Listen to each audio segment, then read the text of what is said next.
Saviez-vous que certaines pratiques spirituelles, apparemment inoffensives, peuvent ouvrir de véritables portes aux ténèbres? Ce que beaucoup ignorent, tolèrent ou même pratiquent par curiosité, expose en réalité leur vie à des forces destructrices. La Bible ne laisse aucune place au doute. Dans Deutéronome 18, Dieu interdit formellement la divination, les enchantements et toute forme de consultation des esprits. Ce n'est pas un simple avertissement, c'est un ordre divin. Pourquoi? Parce que ces choses ne sont pas neutres, elles ne sont ni mystiques ni folkloriques. Elles créent des accès réels aux puissances démoniaques. Si tu veux découvrir la vérité cachée derrière ces pratiques, tu es au bon endroit. Abonne-toi dès maintenant, clique sur la cloche pour ne rien manquer. Et surtout, dis-moi en commentaire, as-tu déjà été confronté à ce genre de pratiques autour de toi? Ta réponse pourrait aider quelqu'un à ouvrir les yeux. Premier, la sorcellerie humaine. Quand le contrôle devient spirituel. Quand tu entends le mot sorcellerie, ton esprit imagine peut-être un chaudron fumant, des incantations à minuit ou des objets occultes cachés dans l'ombre. Pourtant, l'une des formes les plus dangereuses de la sorcellerie ne ressemble à rien de tout ça. Elle n'a pas besoin de rituel, pas besoin de formule, pas besoin de bougies noires, elle se cache dans les comportements. Elle se manifeste dans le contrôle. Et elle agit à travers des gens ordinaires. Une sorcellerie sans magie, mais pleine de pouvoir. La Bible est très claire. Dans Galates 5, 19 à 21, Paul dresse une liste des œuvres de la chair, des actes issus de la nature humaine déconnectée de Dieu. Et au beau milieu de l'adultère, des querelles et de la jalousie, il mentionne la sorcellerie. Comment est-ce que c'est possible? Parce que la sorcellerie n'est pas toujours une question de rituel. C'est une question de pouvoir, mal utilisé. Et voici comment elle agit. Manipulation. Tu pousses quelqu'un à faire ce qu'il ne voulait pas faire, en tordant ses émotions ou ses pensées. Intimidation. Tu inspires la peur, tu écrases. Tu imposes ton autorité par la pression. Domination. Tu t'installes au-dessus, tu décides pour l'autre, tu supprimes sa liberté. Et ça, c'est spirituel. Le contrôle déguisé en amour. Cette forme de sorcellerie ne crie pas son nom, elle se déguise. Elle peut prendre les traits d'un parent protecteur qui étouffe, d'un conjoint attentionné qui veut juste tout décider, d'un patron exigeant qui tyrannise, ou pire, d'un leader spirituel ferme qui manipule les consciences au nom de Dieu. Le problème, c'est que l'intention ne justifie pas l'oppression. Même si tu crois faire le bien, tu es en train de prendre la place de Dieu dans la vie d'une autre personne. Le Saint-Esprit n'impose jamais, il convainc, il guide, il éclaire. Mais il ne manipule pas, il ne force pas, il ne domine pas. Une brèche spirituelle que l'on ignore souvent. Voilà ce que beaucoup ne comprennent pas. La manipulation, ce n'est pas juste un problème psychologique. La domination, ce n'est pas qu'un défaut de caractère, c'est une brèche spirituelle. Chaque fois que tu exerces une pression malsaine sur quelqu'un, tu ouvres une porte. Et cette porte, elle donne accès à des influences invisibles, des forces qui n'attendent qu'un signal pour s'installer dans ta maison, ton couple, ton église, ton ministère. Ce n'est pas juste une question de toxicité relationnelle, c'est de la sorcellerie camouflée. Et toi? Tu contrôles ou tu libères? Pose-toi la vraie question maintenant. Est-ce que tes paroles, tes attitudes, ton leadership conduisent les gens à grandir ou bien à se soumettre à ta volonté? Est-ce que tu laisses l'Esprit Saint guider ou bien tu tiens les rênes parce que tu as peur de perdre le contrôle? La sorcellerie humaine n'est pas un vieux mythe biblique, elle vit encore aujourd'hui, dans les relations, dans les familles, dans les églises, et souvent, elle porte un costume de responsabilité, de protection ou même de spiritualité. Deuxième, la sorcellerie démoniaque, le pacte invisible. Imagine une pièce sombre, silencieuse. L'air est lourd. Tu ne vois rien, mais tu sens que quelque chose est là. Tu respires, mais ton souffle est court. Tu ne vois pas de chaîne. Et pourtant, tu es lié. C'est ça, la sorcellerie démoniaque. Pas celle des contes, pas celle des films, mais celle qui opère dans l'ombre en utilisant des mots, des objets ou des gestes pour invoquer des puissances spirituelles réelles. Quand l'invisible devient accessible, tu vois, dans ce domaine, tout était question de connexion. Chaque malédiction prononcée, chaque sort jeté, chaque rituel accompli est un pont vers un autre royaume. Et ces ponts ne mènent pas vers le ciel. Ils mènent à des esprits, à des entités, à des puissances qui attendent qu'on les appelle. La Bible ne minimise jamais ce danger. Première Chronique 10:13 nous rappelle que Saül a perdu la vie pour avoir consulté une médium. Un homme choisi par Dieu, tombé pour avoir cherché une réponse dans les ténèbres. Les mots sont des armes spirituelles. Dans notre culture moderne, on banalise tout. On parle de bonne énergie, de nettoyage spirituel, de petits rituels inoffensifs. Mais il n'y a rien d'inoffensif dans un monde où les mots appellent les esprits. Les malédictions, les invocations, les charmes, les amulettes, tout cela perturbe l'ordre que Dieu a établi. Et le monde spirituel ne reste jamais neutre face à une invitation. Ce n'est pas de la superstition, ce n'est pas du folklore.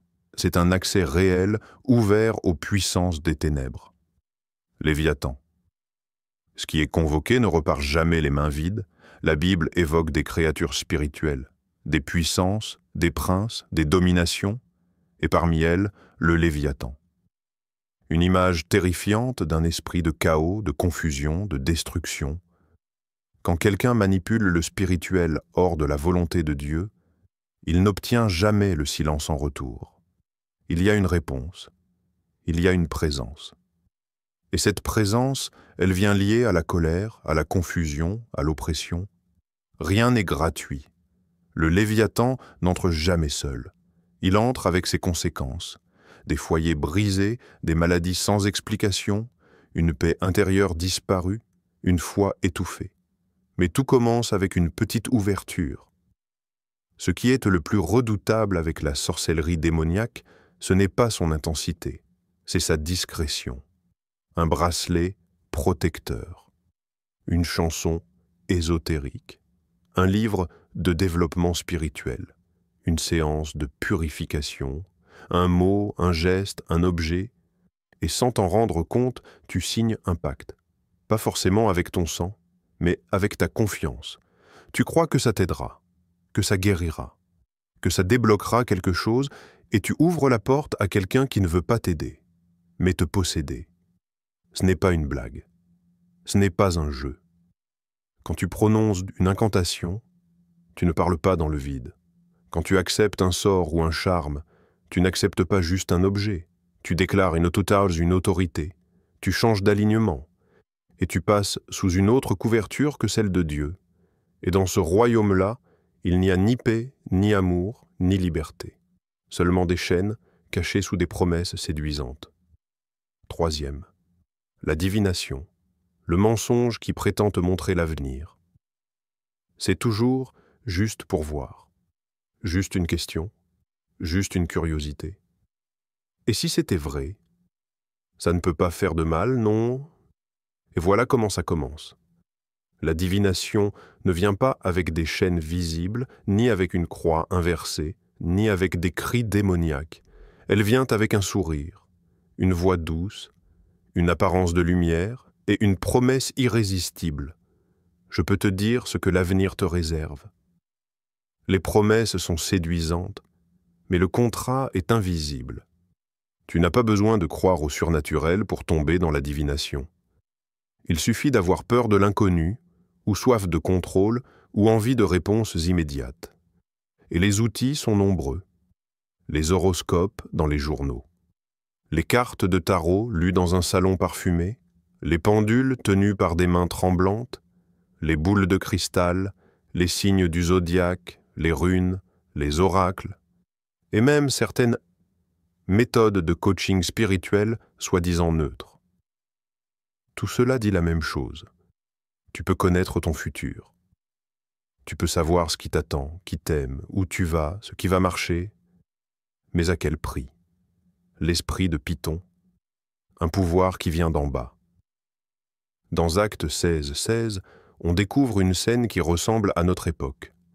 Une femme, capable de prédire l'avenir, elle semble crédible, elle attire l'attention. Elle dit même des choses qui paraissent justes, mais Paul voit clair. Il discerne l'esprit qui l'anime, un esprit de Python. Pas une intuition géniale, pas un don mystique, un esprit impur, un esprit qui lie, qui étouffe, qui manipule. Ce que tu crois crée un terrain spirituel. La divination ne lit pas l'avenir. Elle le programme selon ta foi mal placée. Quand tu crois à ce qu'un médium t'annonce ou ce qu'un tirage de cartes révèle, tu alignes ton cœur sur une influence. Et ce que tu crois devient possible. Non pas parce que c'était écrit, mais parce que les esprits qui t'ont séduit vont maintenant influencer les circonstances pour que tu continues à les écouter. Ils t'achètent avec une demi-vérité pour t'emmener dans un mensonge total. Ce n'est pas de l'innocence, c'est de l'accès spirituel. Tu penses que c'est juste de la psychologie, juste un jeu de symboles, juste une vibration. Les démons n'ont pas besoin que tu sois convaincu, ils ont juste besoin que tu participes. Une carte retournée, une date de naissance alignée, une promesse d'amour, et déjà, ta confiance se déplace. Première Chronique, 10:13 nous rappelle que Saül a perdu la vie pour avoir consulté une médium. Un homme choisi par Dieu, tombé pour avoir cherché une réponse dans les ténèbres. Les mots sont des armes spirituelles. Dans notre culture moderne, on banalise tout. On parle de bonne énergie, de nettoyage spirituel, de petits rituels inoffensifs. Mais il n'y a rien d'inoffensif dans un monde où les mots appellent les esprits. Les malédictions, les invocations, les charmes, les amulettes, tout cela perturbe l'ordre que Dieu a établi. Et le monde spirituel ne reste jamais neutre face à une invitation. Ce n'est pas de la superstition, ce n'est pas du folklore. C'est un accès réel, ouvert aux puissances des ténèbres. Léviathan. Ce qui est convoqué ne repart jamais les mains vides. La Bible évoque des créatures spirituelles, des puissances, des princes, des dominations, et parmi elles, le Léviathan. Une image terrifiante d'un esprit de chaos, de confusion, de destruction. Quand quelqu'un manipule le spirituel hors de la volonté de Dieu, il n'obtient jamais le silence en retour. Il y a une réponse, il y a une présence. Et cette présence, elle vient liée à la colère, à la confusion, à l'oppression. Rien n'est gratuit. Le Léviathan n'entre jamais seul. Il entre avec ses conséquences. Des foyers brisés, des maladies sans explication, une paix intérieure disparue, une foi étouffée. Mais tout commence avec une petite ouverture.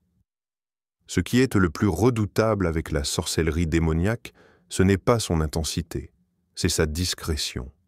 Un bracelet protecteur, une chanson ésotérique, un livre de développement spirituel, une séance de purification, un mot, un geste, un objet, et sans t'en rendre compte, tu signes un pacte. Pas forcément avec ton sang, mais avec ta confiance. Tu crois que ça t'aidera, que ça guérira, que ça débloquera quelque chose, et tu ouvres la porte à quelqu'un qui ne veut pas t'aider, mais te posséder. Ce n'est pas une blague. Ce n'est pas un jeu. Quand tu prononces une incantation, tu ne parles pas dans le vide. Quand tu acceptes un sort ou un charme, tu n'acceptes pas juste un objet. Tu déclares une autorité. Tu changes d'alignement. Et tu passes sous une autre couverture que celle de Dieu. Et dans ce royaume-là, il n'y a ni paix, ni amour, ni liberté. Seulement des chaînes cachées sous des promesses séduisantes. Troisième. La divination, le mensonge qui prétend te montrer l'avenir. C'est toujours juste pour voir, juste une question, juste une curiosité. Et si c'était vrai, ça ne peut pas faire de mal, non? Et voilà comment ça commence. La divination ne vient pas avec des chaînes visibles, ni avec une croix inversée, ni avec des cris démoniaques. Elle vient avec un sourire, une voix douce, une apparence de lumière et une promesse irrésistible. Je peux te dire ce que l'avenir te réserve. Les promesses sont séduisantes, mais le contrat est invisible. Tu n'as pas besoin de croire au surnaturel pour tomber dans la divination. Il suffit d'avoir peur de l'inconnu, ou soif de contrôle, ou envie de réponses immédiates. Et les outils sont nombreux. Les horoscopes dans les journaux, les cartes de tarot lues dans un salon parfumé, les pendules tenues par des mains tremblantes, les boules de cristal, les signes du zodiaque, les runes, les oracles, et même certaines méthodes de coaching spirituel soi-disant neutres. Tout cela dit la même chose. Tu peux connaître ton futur. Tu peux savoir ce qui t'attend, qui t'aime, où tu vas, ce qui va marcher, mais à quel prix? L'esprit de Python, un pouvoir qui vient d'en bas. Dans Acte 16:16, on découvre une scène qui ressemble à notre époque. Une femme, capable de prédire l'avenir, elle semble crédible, elle attire l'attention. Elle dit même des choses qui paraissent justes, mais Paul voit clair. Il discerne l'esprit qui l'anime, un esprit de Python. Pas une intuition géniale, pas un don mystique, un esprit impur, un esprit qui lie, qui étouffe, qui manipule. Ce que tu crois crée un terrain spirituel. La divination ne lit pas l'avenir. Elle le programme selon ta foi mal placée. Quand tu crois à ce qu'un médium t'annonce ou ce qu'un tirage de cartes révèle, tu alignes ton cœur sur une influence. Et ce que tu crois devient possible. Non pas parce que c'était écrit, mais parce que les esprits qui t'ont séduit vont maintenant influencer les circonstances pour que tu continues à les écouter. Ils t'achètent avec une demi-vérité pour t'emmener dans un mensonge total.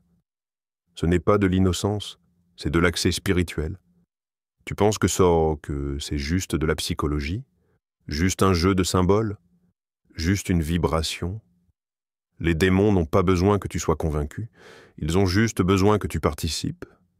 Une carte retournée, une date de naissance alignée, une promesse d'amour, et déjà, ta confiance se déplace. Elle quitte le Créateur pour se placer dans l'intermédiaire, dans l'outil, dans l'émotion, et ce déplacement, aussi subtil soit-il, ouvre une brèche. Tu cherches à voir plus loin, mais tu risques de perdre la vue. C'est ça, la grande ironie. La divination prétend éclairer, mais elle te plonge lentement dans l'ombre. Ce n'est pas que tu perds la vue physique, c'est ta perception spirituelle qui s'embrouille. Tu ne sais plus distinguer la voix de Dieu, tu remets en question ce qu'il t'a déjà dit, tu cherches ailleurs. Et à la fin, tu es guidé par un ennemi que tu crois être un allié. Pourquoi c'est si dangereux? Ce que le diable ne dit jamais. Tu veux savoir ce qui rend toutes ces pratiques spirituelles vraiment dangereuses? Ce n'est pas leur étrangeté, ni même leur complexité. C'est leur efficacité apparente. Car oui, elles fonctionnent, c'est ça le piège. C'est ce qui les rend mortelles. Pas parce qu'elles sont fausses, mais parce qu'elles sont réelles. Et elles marchent. Mais pas dans ton intérêt. Ce que le diable donne, il ne le donne jamais vraiment. Satan ne vient pas les mains vides. Il ne te propose pas le vide. Il vient avec des solutions, des sensations, des résultats. Il peut te donner une sensation de pouvoir, une réponse rapide, un sentiment de protection, une paix temporaire, un succès soudain, un amour inattendu. Mais rien de ce qu'il donne n'est gratuit, jamais. Il donne avec la main droite, mais il reprend avec la gauche. Voici comment il opère. Il offre une vision et vole ta clarté intérieure. Il donne une sensation de paix et sème la confusion spirituelle. Il place un amour dans ta vie et détruit ton identité. Il débloque une opportunité et ferme ta sensibilité à la voix de Dieu. Il n'a qu'un objectif, t'éloigner de Dieu. Et il utilisera tout ce qui fonctionne pour ça, même ce qui ressemble à une bénédiction. Ce qu'il prend, bien plus que ce que tu imagines. Tu crois que tu joues avec des choses légères, Tu crois que tu contrôles l'énergie? Que tu utilises la spiritualité pour ton bien? Tu te trompes. Voici ce qu'il vise en réalité. Ta paix, celle qui vient de Dieu, remplacée par une fausse sérénité qui s'effondre quand la tempête arrive. Ta destinée, il ne veut pas que tu marches dans ce que Dieu a préparé pour toi. Alors il t'occupe ailleurs, avec de l'illusion.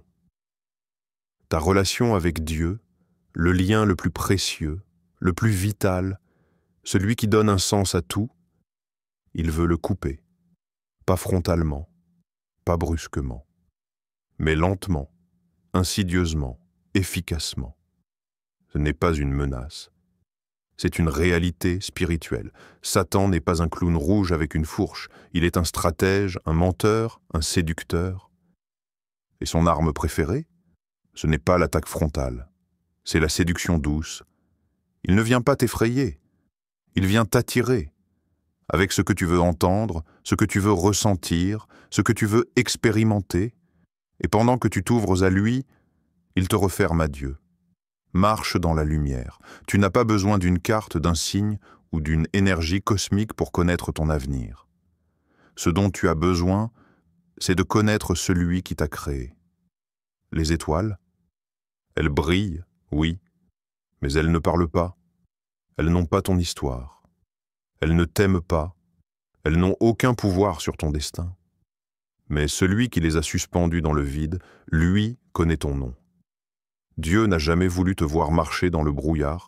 Tu as été créé pour marcher à la lumière. Pas dans la confusion, pas dans le doute, pas dans le contrôle.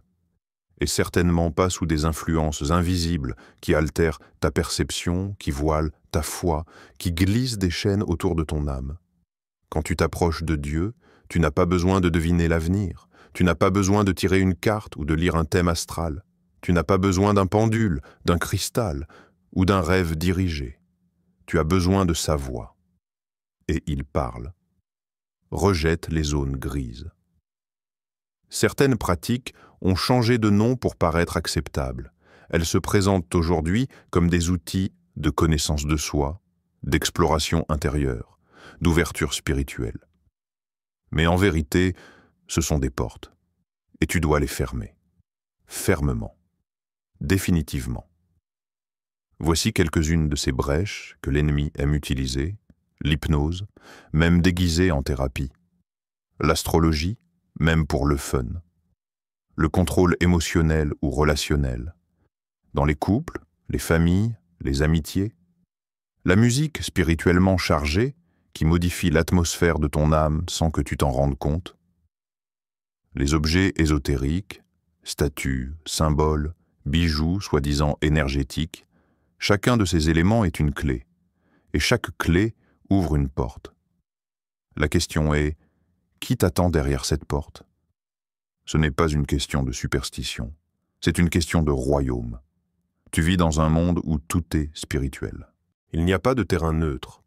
Ce que tu toléreras aujourd'hui t'influencera demain.